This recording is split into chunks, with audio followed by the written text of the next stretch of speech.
ఆంధ్రప్రదేశ్లో సైకో రాజ్యం పేట్రేగిపోతోంది.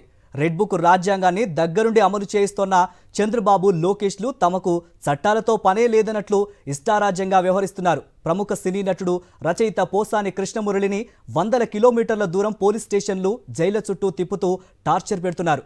పోసాని స్వేచ్ఛగా బయట ఉండడానికి వీల్లేదని పోలీసులు సైతం కంకణం కట్టేసుకున్నట్లు కనబడుతోంది. ఒకదాని తర్వాత మరొక కేసు పెట్టిస్తూ కొత్త అరెస్టులు చూపిస్తూ వేధించుకు తింటున్నారు. 3 ఏళ్ల క్రితం కూటమి నేతలు చంద్రబాబు, లోకేష్, పవన్ కళ్యాణ్లపై సినీ ప్రముఖుడు పోసాని కృష్ణమురళి అభ్యంతరకర వ్యాఖ్యలు చేశారంటూ ఏపీలో వివిధ పోలీస్ స్టేషన్లలో ఫిర్యాదులు అందాయి. ఈ ఫిర్యాదులన్నీ కూడా రెడ్ బుక్ రాజ్యాంగ నిర్మాత నారా లోకేష్ కనుసన్నల్లోనే వస్తున్నాయన్నది బహిరంగ రహస్యం.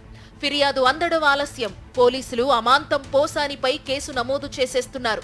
ఇప్పటి వరకు ఇలా 14కి పైగా కేసులు నమోదయ్యాయి. ఈ కేసుల్లో పోసాని బెయిల్ కోసం దరఖాస్తు చేసుకోగానే కొత్త కేసు నమోదు చేసి పోసానిపై కొత్త అరెస్టు చూపిస్తున్నారు. ముందుగా రాజంపేట పోలీసులు పోసాని కృష్ణమురళిని అరెస్టు చేసిన సంగతి తెలిసిందే. ఇదే జిల్లా ఓబులవారిపల్లెలోనూ పోసానిపై మరో కేసు నమోదయ్యింది. కాకపోతే అందులో ఆయనకు బెయిల్ వచ్చే అవకాశాలున్నాయని తేలడంతోనే నరసరావుపేట పోలీసులు వచ్చి పోసానిని అరెస్టు చేశారు. రాజంపేట నుండి ఇంచుమించు 350 కిలోమీటర్ల దూరంలో ఉన్న నరసరావుపేటకు పోసానిని తరలించారు. న్యాయస్థానం ఆయనకు రిమాండ్ విధించింది. అయితే పోసానికి నరసరావుపేట సబ్ జైల్లో భద్రత కల్పించలేమని పోలీసులు పేర్కొనడంతో పోసానిని నరసరావుపేట నుంచి గుంటూరు జైలుకు తరలించారు.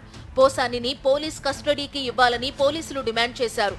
దీనిపై న్యాయస్థానంలో విచారణ జరుగుతుండగానే ఆదోని పోలీసులు పోసానిపై మరో అక్రమ కేసు బనాయించి ఆయన్ను అరెస్టు చేసుకుని ఆదోనికి తరలించారు.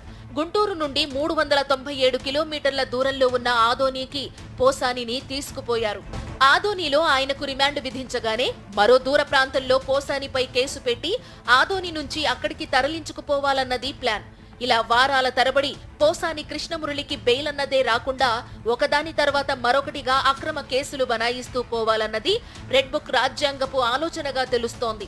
ఈ వరుస అరెస్టులు, వేధింపులు అన్నీ కూడా నారా లోకేష్ ఆదేశాల మేరకే జరుగుతున్నాయని విపక్ష నేతలు ఆరోపిస్తున్నారు. రాజకీయంగా తమని వ్యతిరేకించే ప్రతి ఒక్కరిని ఇలానే వేధించుకు తినాలని లోకేష్ రెడ్ బుక్ లో డిసైడ్ అయ్యారని టీడీపీ నేతలు అంటున్నారు. ఈ క్రమంలో రాజ్యాంగపు విలువలకు చంద్రబాబు ప్రభుత్వం పాతరేసిందని న్యాయరంగ నిపుణులు ఆరోపిస్తున్నారు. ఇది ఏమాత్రం మంచి పద్ధతి కాదంటున్నారు. అధికారం శాశ్వతం కాదని చంద్రబాబు, లోకేష్లు తెలుసుకోవాలని వారు హెచ్చరిస్తున్నారు.